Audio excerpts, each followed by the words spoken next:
Have you ever wondered why some of the most externally successful people you know are an emotional wreck?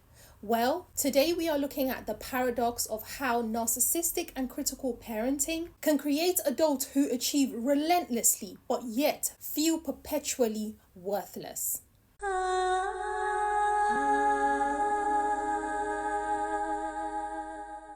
Assalamu alaikum all, welcome back to my channel. I pray that you're all in the best of health and iman. If you are new, welcome. My name is Nafisa. I am a certified relationship and trauma informed specialist. I help high achieving Muslims heal and have thriving relationships.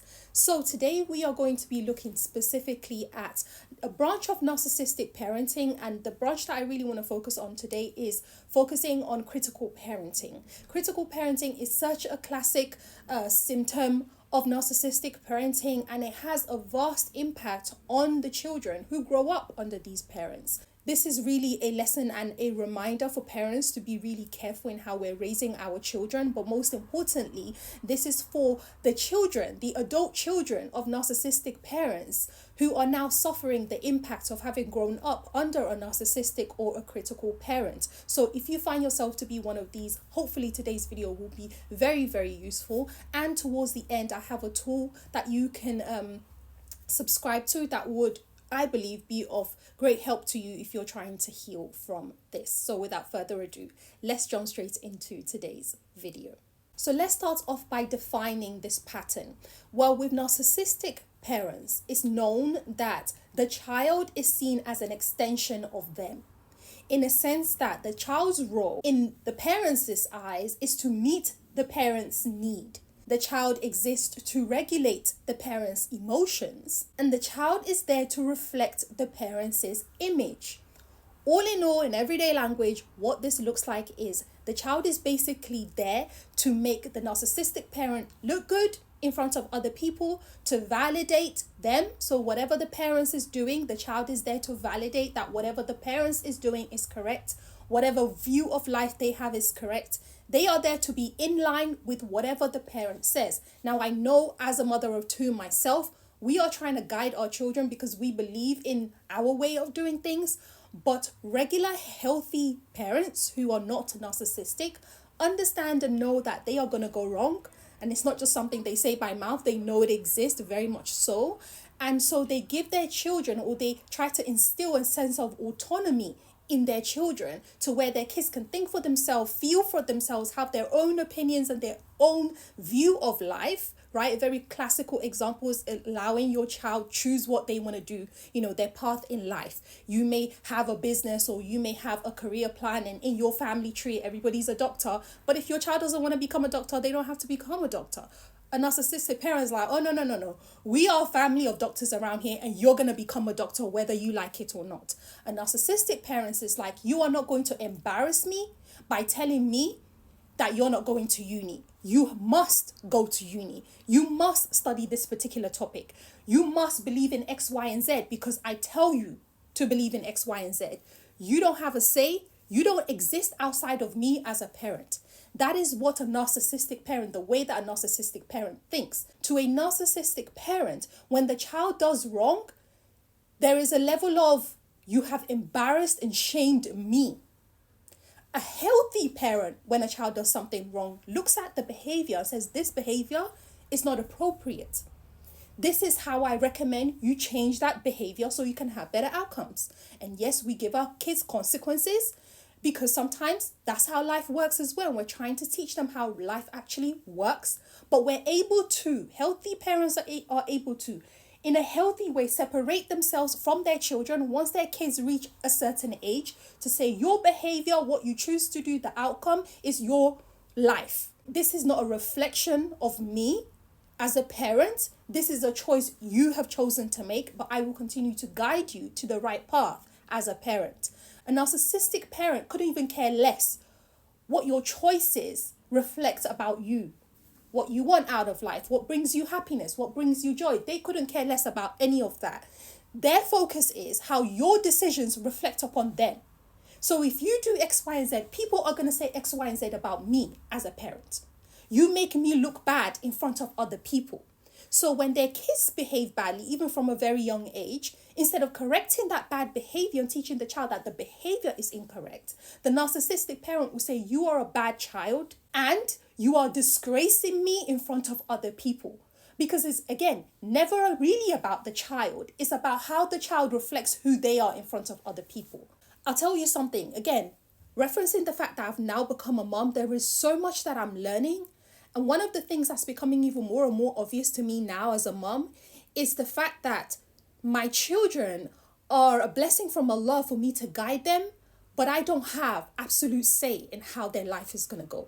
I don't have absolute say in what they're going to choose to do and what they're not going to choose to do. The way I've taken my position as a parent is I am there to guide, I am there to make dua and pray that they follow on the right path. But it's not completely my choice. They have to get to a certain stage of life where they make their own personal decision to say, for example, Islam is my path.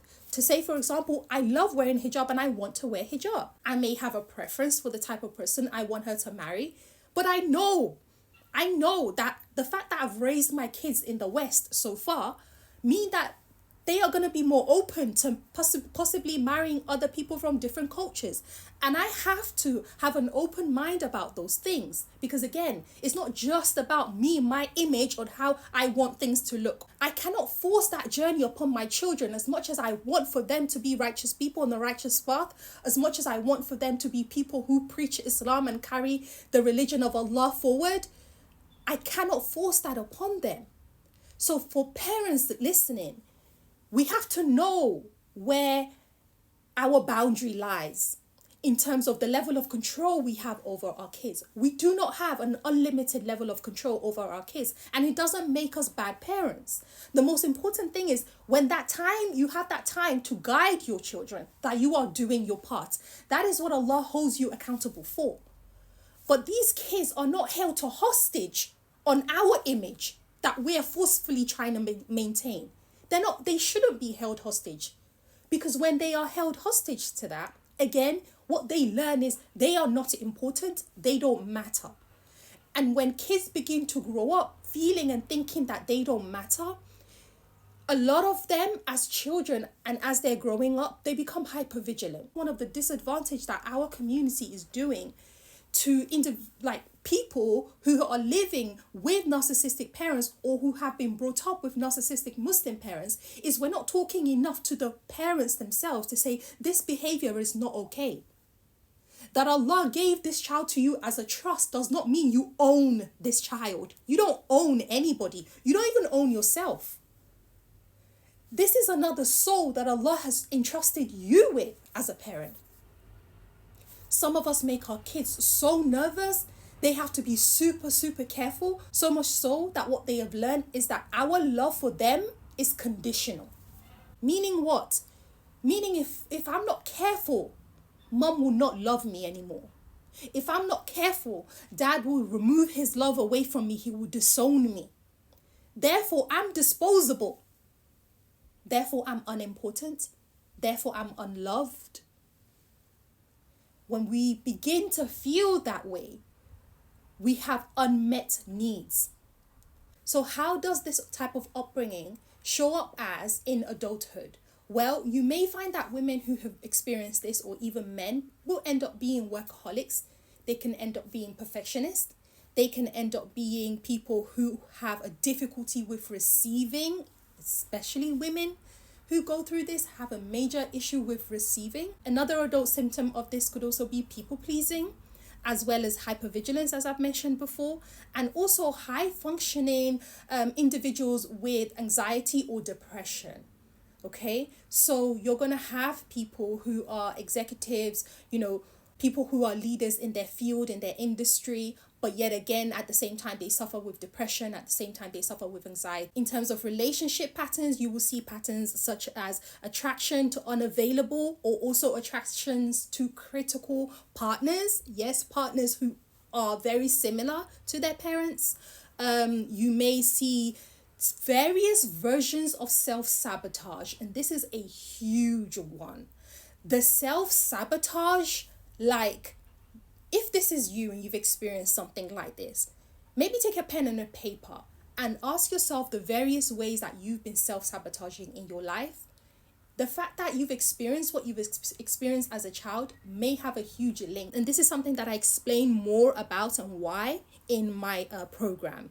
Overthinking is also another huge one, as well as difficulty with intimacy, because of course you didn't build that intimacy as a child, because most of it was this, make me happy and then I'll give you love. Therefore, attention, affection, approval is only given to the child as long as the child is doing exactly what the parent wants, as long as the child is leading their life in the exact way as the parent wants. Unfortunately for narcissistic children, this doesn't stop at any age. It's not like suddenly the mom wakes up one day and she's like, well, my child is 40 now. It's about time I stop telling them how to live their life. It's about time I stop telling him who to marry and just allow him marry so he can have his own kids. It's about time I stop picking his wife for him. It's about time I open my mind up to, whom he can marry. As long as he can make a good judgment of a wife, I'm going to let him make a judgment of who he chooses as his wife. Unfortunately, for kids who grow up under narcissistic parents, this pattern doesn't stop. It's all of their life. It's the wife he married that you don't like. It's the husband you don't like. It's the way she's raising the kids that you don't like. It's where they're living you don't like. It's how the house is maintained you don't like. It's the clothes the kids are wearing. It's every part of their life that you just have to have a say and you just have to have control over. Why? Because when what you're creating, for any parent who's watching this, that this is feeling relatable to, what you're creating by doing this to this type of a child is, again, you are teaching them that your love is absolutely conditional.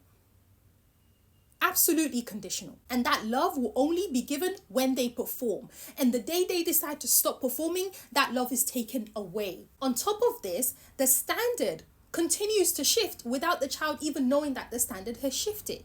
A classic example, some narcissistic parents love to compare their kids to other people, or they love to put the kids against each other. Oh, look at your brother and how he is, and look at your sister and how she is. Not you, you're not like that. Why can't you be more like your brother and sister? Why can't you be more like my friend's son? My friend's son go all A stars, and all you can bring home is a C. Why can't you be more like my friend's son?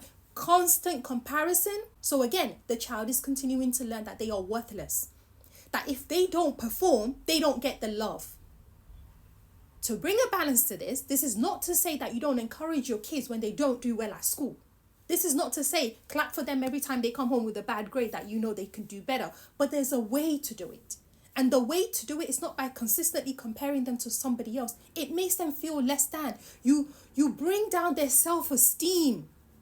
You literally break it apart when all you can see is what was not good enough. One of the things with African parents that I've noticed, and I can speak to that because a lot of my friends that I grew up with were also African. And one common theme we all noticed was with African parents, especially those who were raised in Africa, you can come home with all A stars. But God forbid that be that you got in maths. God forbid that C that you got in geography. Because they will cancel out all the A's and the A stars you got. That will mean 0, and they will hone in on that C. That's the only thing they will see on that, sheet of records for your grades. And then they will give you a very hard time about that one part that you could not be perfect at. Why are we doing this? You as a parent have never been perfect all your life. How did you expect that you will give birth to a child who will be perfect? Because yes, somebody else's child may be getting all the A stars. They may be living the perfect life that you envision your children may have. They may be richer than your kids. They may have more children than your child does. All of whatever you're comparing it to. But nobody has a perfect life. This is dunya. This is not Jannah. Jannah is a perfect place where everything is perfect.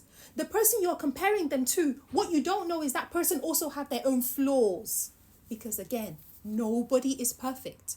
Some parents will go as far as threatening their kids. Oh, if you don't do what I say, I will exit myself out of this life. If you don't do what I say, I will starve. And it will all be because of you. If you don't do what I say, I will get myself in debt. And then when I die, you're going to have to pay. All the emotional manipulation. Subhanallah.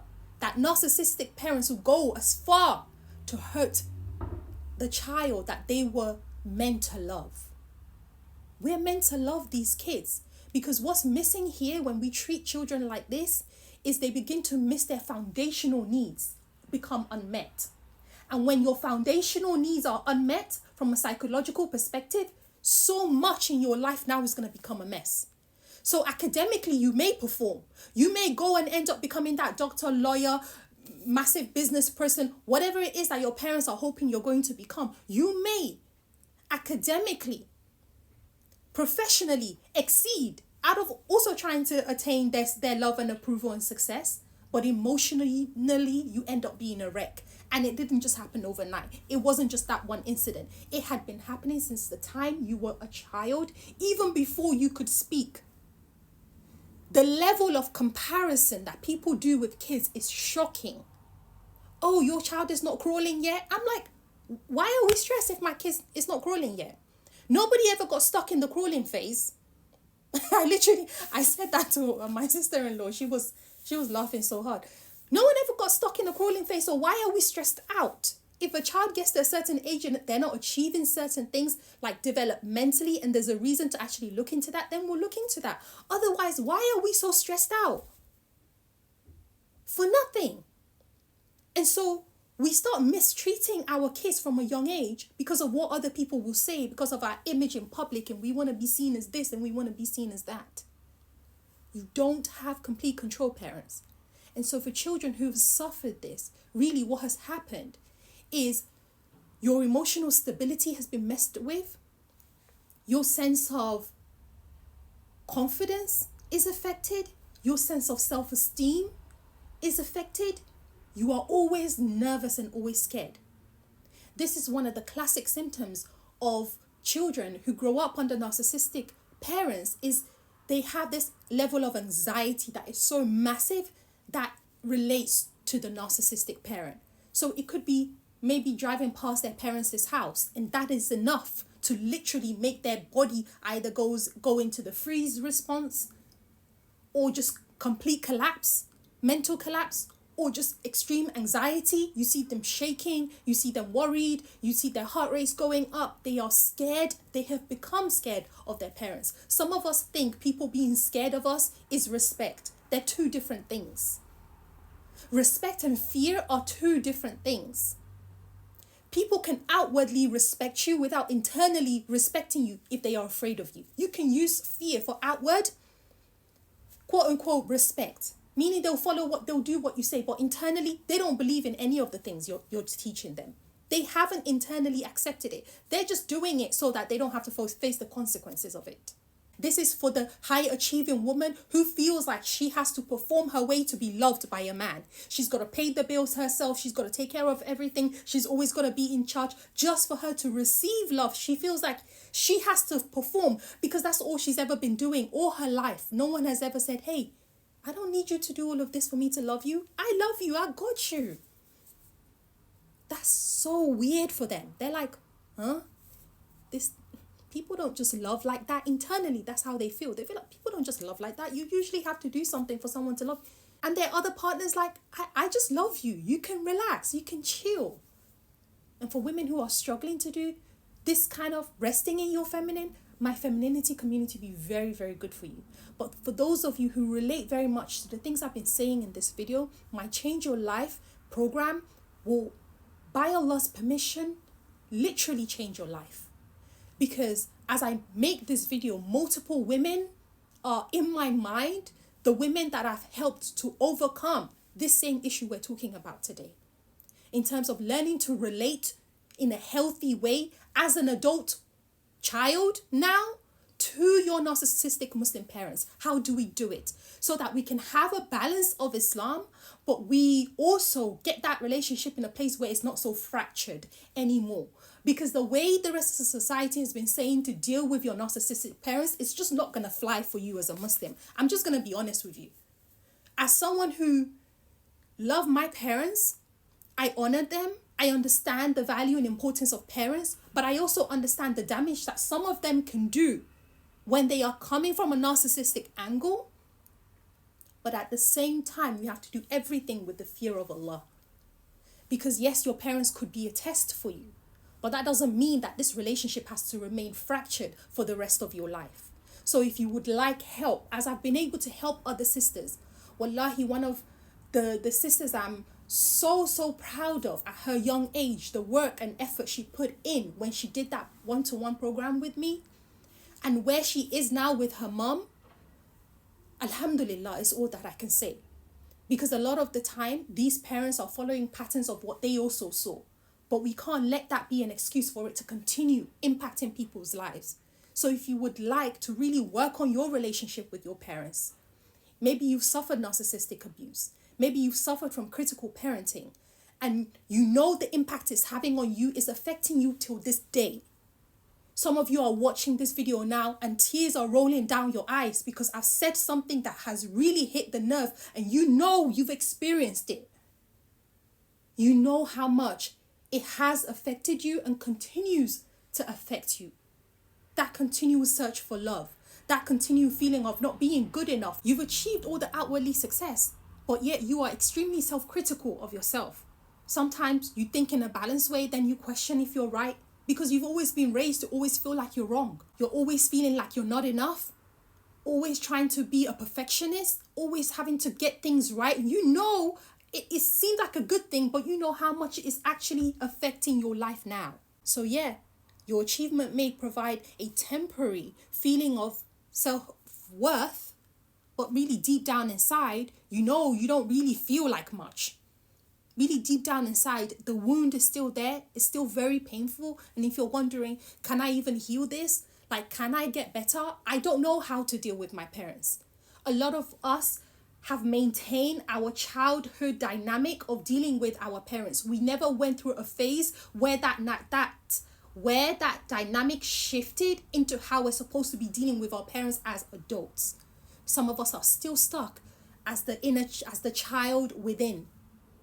And in my program, I teach women how to shift out of that child within, fully become the healed adult version of themselves, and then deal with their parents from that place of a healed adult that is inside of them, exist and can have thriving relationships or better relationships with your narcissistic parent.